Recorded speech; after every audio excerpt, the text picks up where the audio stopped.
Welcome to growthtofreedom.com, the show that brings you inspiration, transformation, and leadership. We're helping you connect the dots, see the blind spots, and get unstuck so you can go out there and create more leads, more sales, more growth. More importantly, so you can have a bigger impact, have a bigger reach, and make a bigger contribution. Is that what you want? If that's what you want, you are likely to love today's guest expert. Because let me ask you a question.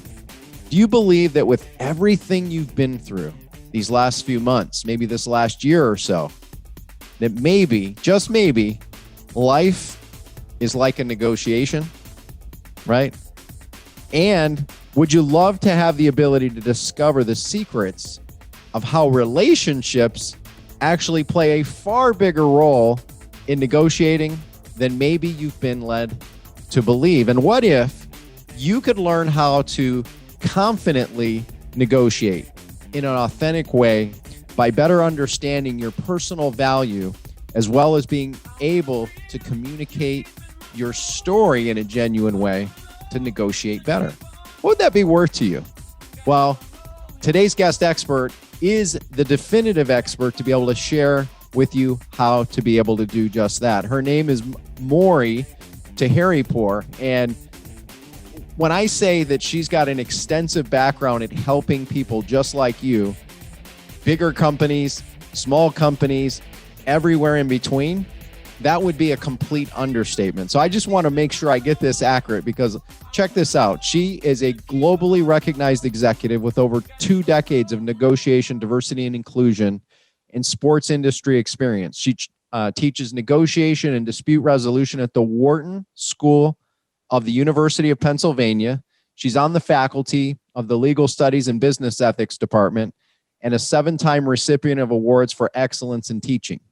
Now, she's blushing right now, so just bear with me. She's a principal of MT Global Strategies.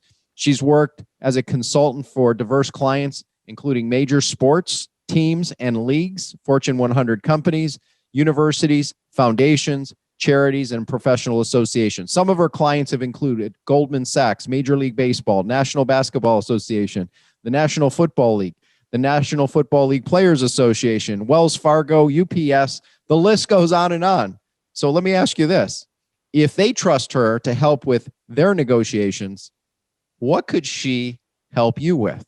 Well, today it's my goal to make sure to help pull out some of the best wisdom that she's made available. And I want to encourage you right here, right now, to go get her new best-selling book, Bring Yourself: How to Harness the Power of Connection to Negotiate Fearlessly. We're going to talk about that today and a whole lot more. Maury, welcome to the show. How are you? Thanks, Dan. I am blushing. I'm a little speechless. Every time I hear a bio like that, I'm like, who's he talking about? Thank you. I'm excited to be here. And I know before the show, Maury, you had said something that I thought was really powerful based on what's been happening these last several months and over a year now. Life is a negotiation, right?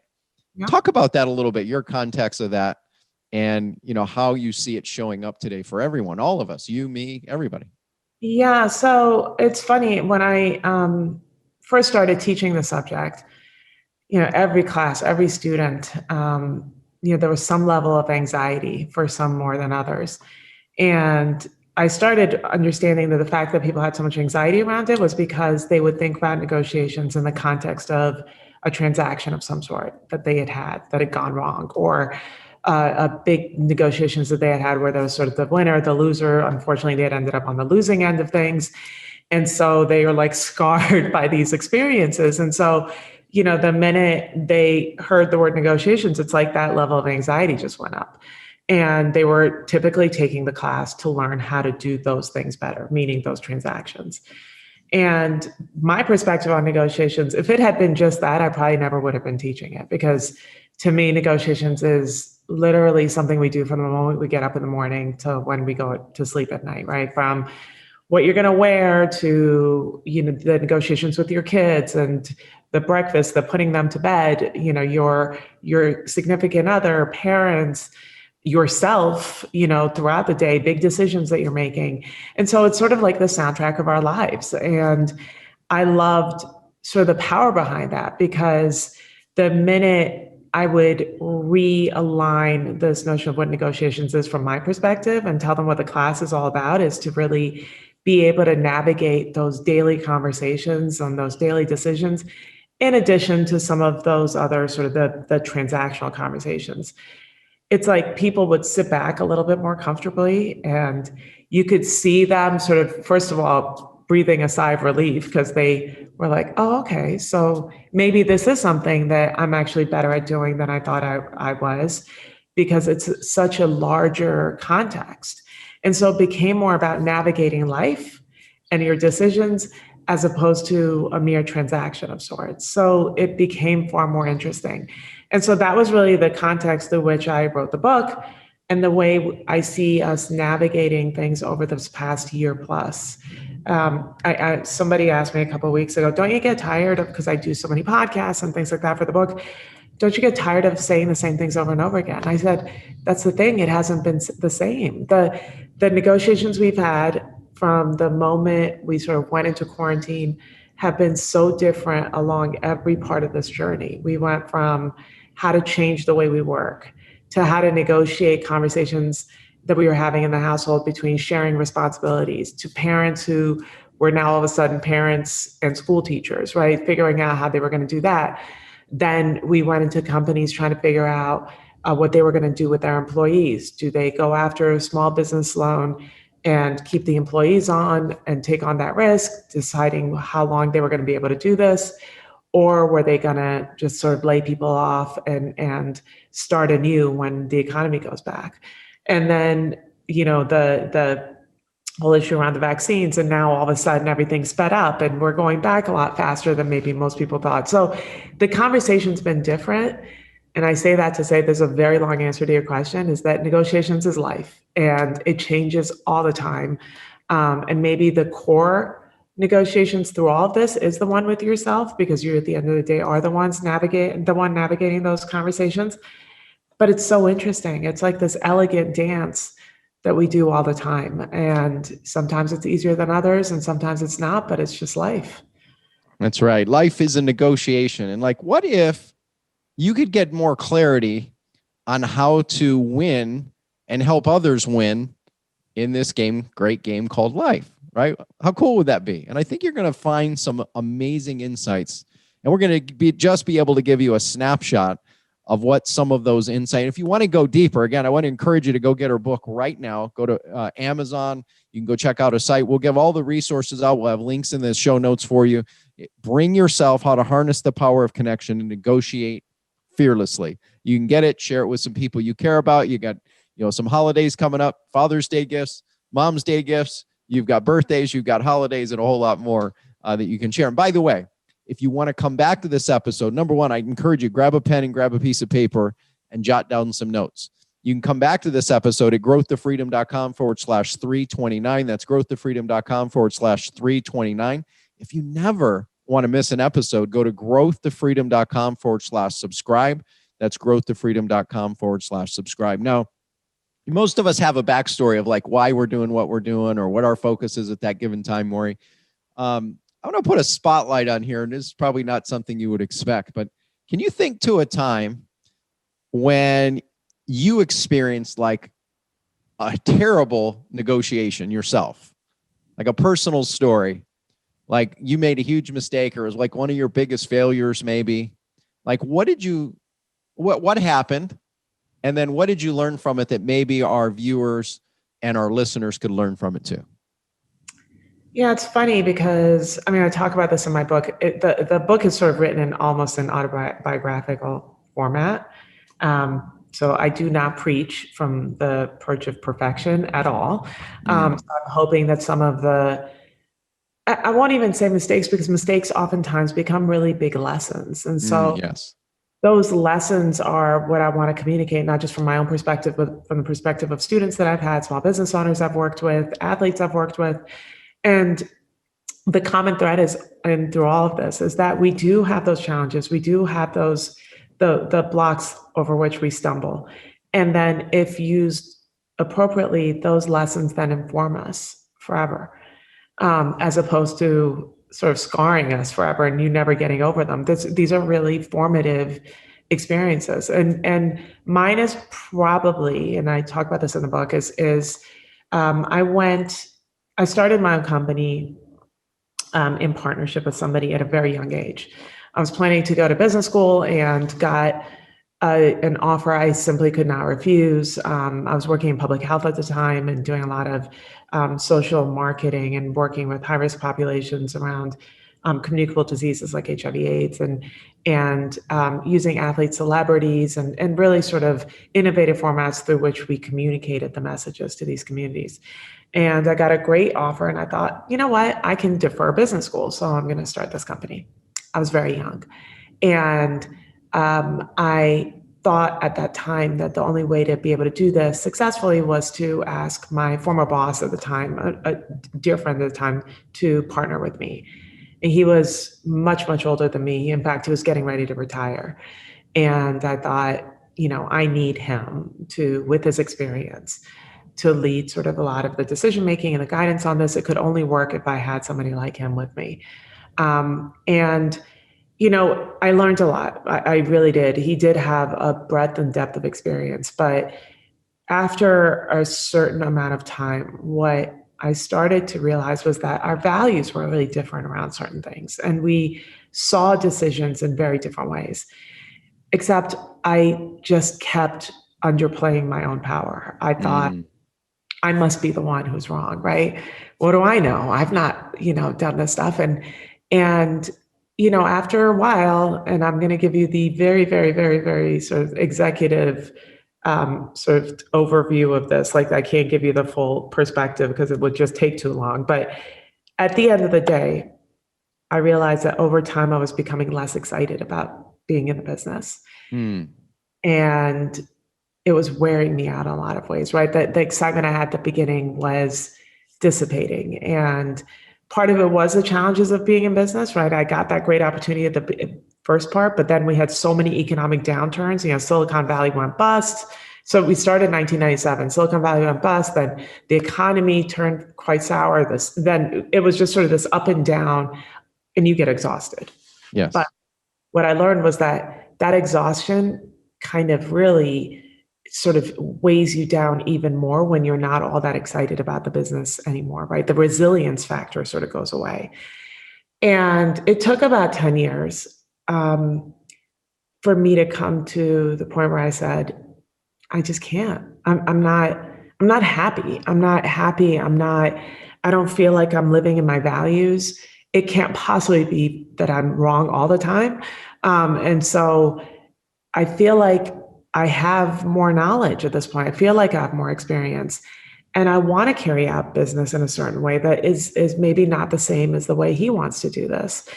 And so I've never been married. I always say that was probably the worst divorce of my life, because it's hard, right? Your business becomes your baby.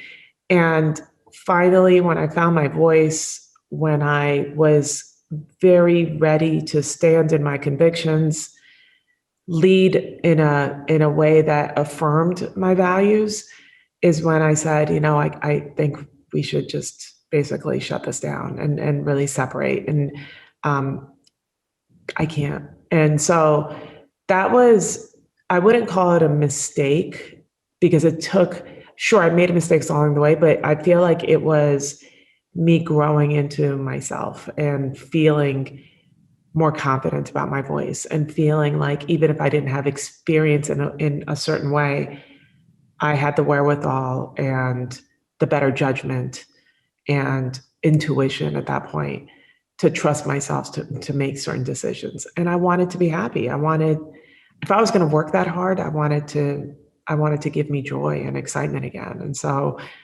yeah, I would say so. It was a series of mistakes along the way, but it ended up being one of the best lessons I've had in my life. And as you're listening or watching right now, can you relate to what Maury is sharing with you?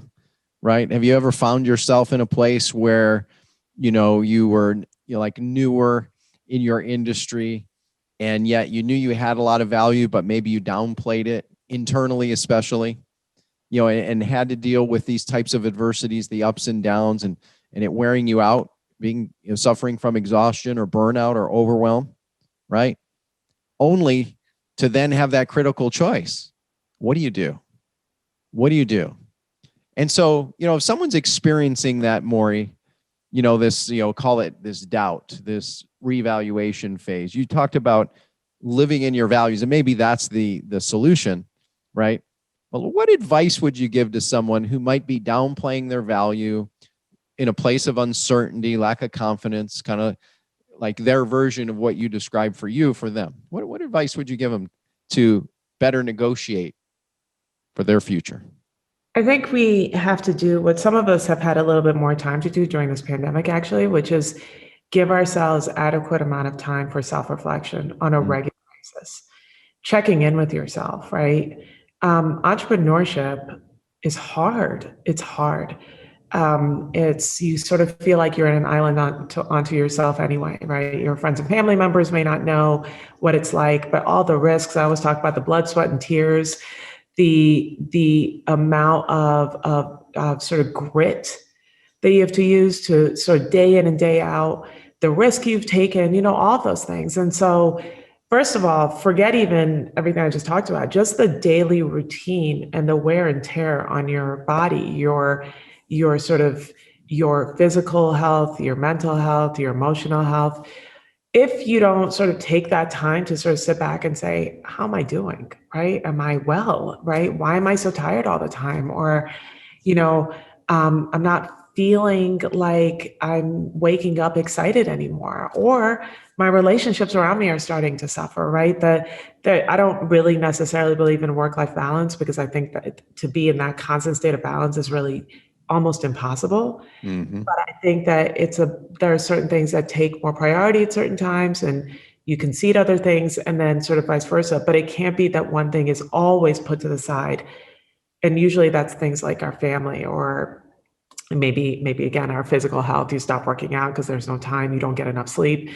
So I think that I would encourage everybody to, on a regular basis, take that few minutes in the morning, in whatever time of the day works for you, and say, you know what, I'm going to give myself some space. Check in with myself. How am I doing? Because if you're the machine and you're no longer working, from the terms of like having enough gas in your tank, or, the wherewithal to push forward, then none of it works, right? Everything around you sort of falls apart. So check in with yourself. And if it comes to the point where I ended up, which was, why is it that I'm not so happy? What is it that I can change? What is it that needs reevaluation? Then you address that. And some things are harder than others, like breaking up of relationships, partnerships, your business maybe. But it's not impossible. What I think is much harder is to lose yourself and never to regain that place again. And one day you wake up and think, what happened to my life, right? What did I do with it? And I think that's actually, that kind of regret is so much worse than the challenge of making hard decisions. And speaking of regret, I'm going to give a damaging confession here. Is in my early years of business, I had, really operated my business more like a people pleaser, right? And you address this in your book too. And I'm just curious your take on it. And also I found that a lot of entrepreneurs, the creative type entrepreneurs, majority, at least from our statistics and surveys with our groups, have found that most have fit into a people pleasing place. And so when you don't like win and negotiate, or the perception of winning, there's this feeling of like, I gave up everything, and resentment and so on. So speak to, give us a glimpse of like how you frame this in the book, of like how to better show up, more confidently, more powerfully, more with more authority, yet at the same time authentic, without feeling like we're giving up, giving up the best of ourselves. Yeah, Dan, that's such a great question. And it turned out being one of the most probably popular chapters in my book, was the chapters on pleasers, and across gender, across ethnicities, the diversity of the people who give me feedback on this chapter is really incredible, because I think that just says exactly what you just expressed, which is so many of us fall in that category. And what I talk about in the book about pleasers, and I inherently think this is really important for people to realize, is that pleasers are the quintessentially the people that want to avoid conflict, right? And that's sort of at the heart of it, right? And so there's also this notion that negotiations that no, not every party can gain value at the same time, right? So there has to be a winner and there has to be a loser, right? And so pleasers feel like they want to make other people happy, they want to protect their relationships, they want to avoid conflict. So they sort of take the back seat and sort of hand over the opportunity to their counterpart, be it a client, a spouse, a child, whatever it is. And I actually, at the end of the day, think that this is the pleasers have so many strengths when it comes to negotiations, right? At the heart of the pleaser is the person who's really emotionally intelligent, and they're very plugged into their counterpart, right? They want to know what their interests are. They pay attention. They're caregivers. They want to find ways to sort of problem solve, and figure out a way that this is going to work for everybody. Except the problem is that they forget themselves in the process. And by the way, they have great empathy, right? They know how to sort of step into somebody's shoes and understand that maybe the burden that somebody's carrying or the challenges that they're having. So that's quite powerful. But the problem is that pleasers have little empathy then for themselves. And what they do for other people, they generally don't do for themselves. Because again, they think this is a win-loss proposition, right? That you can't be happy and somebody else can be happy at the same time, right? Those are not linked in a way that works. So by diminishing your own needs, by putting aside and sort of undervaluing the things that you need to be full, or your happiness or your interests, they think that this is what's really saving the relationship or growing the relationship, right? But at the end of the day, it does exactly what you just talked about, which is over time, when you give and give and give and give, you become depleted naturally. And it could either be burnout or resentment for your counterpart, right? That in some way we make up in our heads that they've taken from us, but quite honestly, nobody takes anything we're not willing to give, right? Mm-hmm. Yep. So it becomes this sort of, unfortunately, it's a resentment that we sort of display towards our counterpart and even ourselves, right? We feel like, why didn't I know better? Why didn't I do better? And either way, that's just a negative feeling to carry, right? And then there's the feeling of regret, that you didn't do anything about it, which sort of stays with you over time, right? Regret is a very hard feeling to shake. And those things are all there because you thought that in order to make the world a better place, make your counterparts happy, make your partners happy, that you couldn't be happy too. And I think that if pleasers, because again, they have the foundation of being an extraordinary negotiators, if they could just first do what they do for other people, for themselves, when you're planning, you think about your own goals, you think about your boundaries, you think about the things that are non-negotiable. It's like putting on your oxygen mask first so you can help others, right? I think then once you bring that into the fold, then I think pleasers have the opportunity to be so successful in their negotiations and in life. Just you have to, self-love is necessary, right? Self-care is a must. And those things can actually coexist. You can be happy and others can be happy, and find that happy medium. But you can't forget yourself. You can't leave yourself out of the decision. And as you're watching or listening right now, like, what would happen if you were to give yourself greater self-love, greater self-care, to get more clarity around healthy boundaries for you first? Put your oxygen mask on first to decide what you really want. What are your core values? And then be able to show up in the highest. How would it shift the game for you, not just in life, not in business, but in everything you do? How you do anything is how you do everything. And would it be worth to get the peace of mind to be able to show up more confident, with more purpose, with more passion behind what you're doing, because you're a better negotiator of you at the end of the day? And I would encourage you, go get Maury's book at Bring Yourself, How to Harness the Power of Connection to Negotiate fearlessly. Now, you talk a lot about connection and how it plays a role, Maury, in negotiating. So speak to that a little bit. Give us a glance. Yeah, so I believe at the end of the day, it's humanity is the essence of all negotiations. And, so even when you're negotiating with yourself, right, the best way to make great decisions is to understand all the elements that go into that. So to be perfectly informed and then think about the types of goals that you want to set for yourself out of that conversation, and inherently what will make you satisfied, right? And so that comes with your own personal decision making when you're negotiating with yourself, which I talk about a lot. You have to be very self-aware, right? And be really connected to yourself, right? Again, I talked about giving yourself space to do that. That's really important.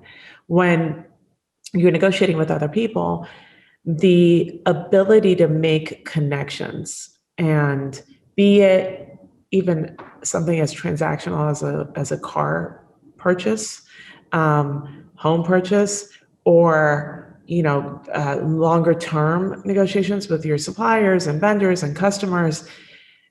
At the end of the day, there's human beings involved in this, right? And so if we can commit ourselves to being curious about people, to being interested in people, to finding affiliation with people and connectivity. And whether it's you were in the same fraternity in college, or your kids are about to go to the same school, or you enjoy a certain hobby, when you find things that build those inroads, that build those connections to people, then I always say that any even one-time negotiation, something you think is only for the here and now, you can almost immediately flip to something that will pay back itself in perpetuity, right? So the car sales I talked about, if you get a really great deal because you've sort of built this connection to somebody, I'm not talking about like now you're inviting them to your house for Thanksgiving. I'm just saying kindness, right? Respect, humanity, right? When that comes into the conversation, then maybe they'll give you the better deal, or maybe when you can bring other people because you had such a great experience, then all of a sudden that comes back to you in other ways. And we don't have to give to receive necessarily, right? That's not what I'm talking about here. I'm just talking about the fact that people want to be seen, people want to feel important, people want to feel respected, people want to be heard, and that's not a lot to give to someone. That should be a fairly easy gift. And then what you receive in return is maybe, just maybe, that better deal, but maybe a relationship, the ability to connect to somebody on a day you really need it most, when everything is not going well, but that Starbucks barista, you ask them how they're doing, and all of a sudden they smile and you've connected. Even in that moment, there's joy, and there's something to be gained by that. So it's humanity, it's connections, and I can't think of any other way to do this. If you sort of take all of that away and leave it as like a skeleton of a transaction, there's those one-time short-term negotiations will always remain that. There's no way to benefit in the long term. And speaking of long term, like, how would it impact you, your life, your business, if you go beyond transactions, right? And here's a simple, fun exercise to think about doing today, like literally today or tomorrow or in the next couple of days. The next time you're out, at Starbucks, or the next time you're out at a restaurant, or the next time you're out in a service environment, and you know what happens? We walk into the place and you exchange, how are you? Oh, I'm good. I'm good. How are you? I'm good. I'm good. I'm good. Like, go beyond the surface. And I'd encourage you, the next time that happens, is stop that person and go, no, seriously, what's the best thing about your day to day? You will be amazed at how you create a transformation, not just a connection, but a transformation in somebody, to bring them a smile, to bring them joy, to be heard, to be listened to be cared for, right? It's a fun experiment to do. And I encourage you, not just once you do it once and you see what it brings them, which will be a gift back to you, you'll probably never not do it for the rest of your life. I encourage you, take that step. Test this out, because when you become that mirror for others, it's amazing what it does for you on the other side, right? Talk Dan, about negotiating with yourself. you just said something really interesting because you framed it in the form of a question. And that's really the heart of this, right? As you were saying it, I was like, that's that natural curiosity. If we can Yes. learn to just be more curious and not be so judgmental, um, it'll make you a better negotiator. It'll make you a better friend. It'll make you a better coworker. It'll make you a better leader. But just that curiosity, it's amazing how much we think we know and yet how little we do, right? That the humility that we don't have. But if you do that and that becomes this part of just your DNA, then it's easier to even do what you just talked about, right? That becomes natural. You want to know about somebody. You want to know how their day is going. You want to know if they're in a bad mood, like what's causing this. Like there's really so much to learn every single day from people that we meet and interact with, that, why take that opportunity away from ourselves, right? So I'm sorry to interrupt, but it just hit me. I was like, you went immediately to a question. And I think that's a great practice. That's a great thing to do and sort of implement quickly. Yeah. And, I think my kids have taught me this at the deepest level, Maury. My son is now 13 and my daughter's 15.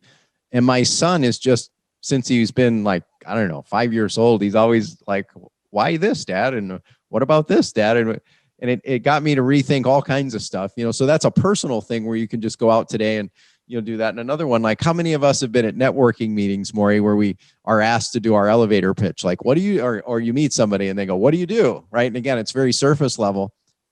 Well, what if you turn that into a question, right, instead of just giving them a response? And what it does is it creates a true interaction, not just a response where someone's on the other end waiting their turn to tell you, right? Like, for example, next time you're out somewhere, go, and you're asked, like, what do you do? Flip your whatever you do into a question and go, well, do you know how, I'll do my best to summarize Maury here. Well, do you know how a lot of people think negotiation is about winning or losing and sometimes feel a little icky about it? Well, and they go, well, yeah, like everybody kind of feels that way about negotiating, right? And that's what they're feeling on the inside. But just because you asked a question, now I obviously can't ask any question, right, as you're listening or watching, but think of your business or think of whatever it is you do.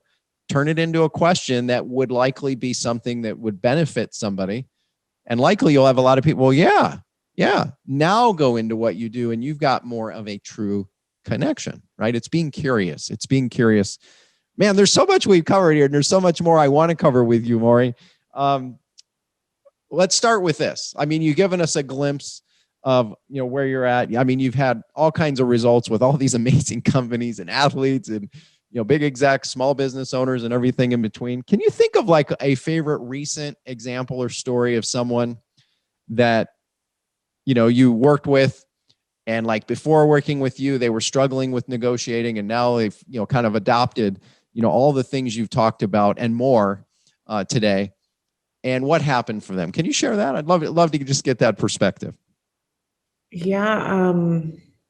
I feel like that's the gift I have all the time, especially in different ways. My audiences are so different, but I would say that, I teach negotiations for the Goldman Sachs 10,000 Small Businesses program. And I teach in 11 cities. And so I see a variety of entrepreneurs and small business owners in different industries and what have you. And I can't even say that there's just one example, because what I get from almost every class, and my classes are long, so, 4 hours later, I literally see transformation right in front of my eyes. And they're emotional, we cry in class, we laugh in class. It's all those things. I know people listening are probably like, what? Negotiating? Yeah. Exactly. But the class, the way I teach is more like therapy in some ways, right? Because we do that deep dive and looking at yourself and really thinking about, sort of taking a step back and thinking about why you make the decisions that you make, why you treat people the way you do, why you don't treat yourself better, and if I was to say one example, like most recently, probably I taught a class in Baltimore, and one of my students is actually a trained attorney, and she does a lot of advocacy work on behalf of children and what have you. So, that's sort of the legal perspective, the approach to all things negotiations, and attach advocacy to that. She's a fighter, right? She was gung ho, like she leaned into that ferocious, let me claim, an outcome that works for my client or on behalf of my client, and brilliant. So that's the sort of perspective she had coming into the class. We do exercises, so they actually do sort of real-time negotiations. And after that exercise, she crushed her opponent, like literally crushed. Right? So, and she thought, this was so great. And I sort of asked her to see her opponent, her counterpart, right? And see her classmate that she had just had this negotiations with, and really see the fact that how maybe unhappy the other person was with the outcome, that what happens to the other side, and the value placed in understanding or reevaluating what, and I don't use this term very often in my class, but winning really is. Is it short term? Do you want a long-term relationship? How important is it the way people see you or remember you, right? And yet you can still do really well if you do all that, but maybe you can even do better, right? There was a different way to approach this, and transformative experience for her, transformative. And what she realized was that there is room for more than one, that there is this notion of fundamentally looking at things from a growth opportunity as opposed to taking your share, taking your slice, which sort of creates scarcity in a lot of ways. Yes. And it was, and like I said, I'm so blessed and I'm so grateful because I love what I do, because I see these transformations in a 4-hour period, and it's amazing. And she thinks this is going to make her a better business owner, a leader, a networker in relationships, because it changed the way she saw herself, that she didn't have to be the person who had all the hard edges, that the softer edges where she actually felt most comfortable, it wasn't pretense anymore, right? She sort of stepped in the place where she really felt like she was herself. Those were the softer edges, and yet the outcomes were going to be even better, maybe. So it's really interesting. It's you see it in front of your eyes, and I'm like, this is the best job ever. It's fantastic that people can see themselves in a different way and run with it and feel like they're being more authentic. And if you're looking for a way to be more authentic, I want to encourage you, Bring Yourself, How to Harness the Power of Connection to Negotiate Fearlessly. There's so much here, Maury. That was amazing. I'm just thinking of myself and how many of these types of examples of clients and so on. If someone's inspired by what we've been talking about, and again, this is just a glimpse of some of the work that you do, where can people learn more about you, get the book? Where can they get access to you? So I'm on just about every social media outlet, minus TikTok. I haven't really gone into that frontier yet. So my Instagram account, Twitter, and LinkedIn, and my book is on every place you can buy a book online. So Amazon and Barnes and Nobles, and just type in my name, Taheripour.com, and that's my website, and that'll give you all the information you need. And just even bringyourself.com, that'll take you to my site inherently anyway. So it's all over the place, very easy to get. And all they have to do is just figure out how to spell my last name. And by the way, we'll have all the show links, all the show notes, all the links to her social media, access to her book at bookyourself.com. We'll also get her link to her main website. That'll be here. You can come back to this episode at growthtofreedom.com/329. That's growthtofreedom.com/329. Now, as we wind down, Maury, what's something I should have asked you that we just hadn't had time to get to yet? What should you have asked me that we haven't had time to do yet? That's a really great question. Nobody ever asks that. I would maybe just say what I would leave people with today, sort of in this space on this Friday, as life is actually passing us by really quickly. I can't believe it's the 11th of June already, but Amazing. maybe just here today, right now, what I'm thinking for people. And sort of, I really love this conversation. It's always nice when it's a conversation and not a quote unquote interview necessarily, and all the experience, Dan, that you bring into this. But I'll say my word. I'd love to hear from you as well on this, but I just feel like we've made it through so much, right? It's been a year plus of challenges and grief and a lot of maybe even great memories where parents have had their kids home that they never thought they were going to have at home again, and spending that time with them. But maybe just reflecting back and thinking that we have the opportunity to reset every day, and think about the future in the way that maybe is different than yesterday because we've grown in even that process. What you want your everyday to be like, right? And I feel like for the last year plus, and this has been maybe a part of who I am, but I feel like I've learned more and more the importance of empathy and kindness. Mm. How what you give to the world, you get back, and that it's so important to treat people in the way that makes them feel seen and heard.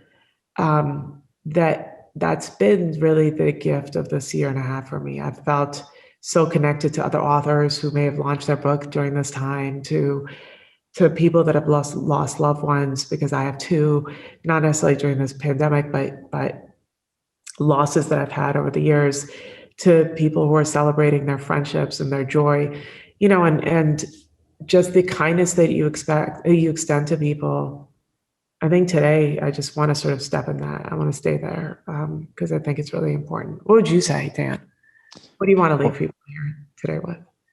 Well, as you're watching or listening right now, how would your personal life and your business life be transformed with more empathy, more kindness, more self-care, more self-love, showing up and being curious and fascinated, right?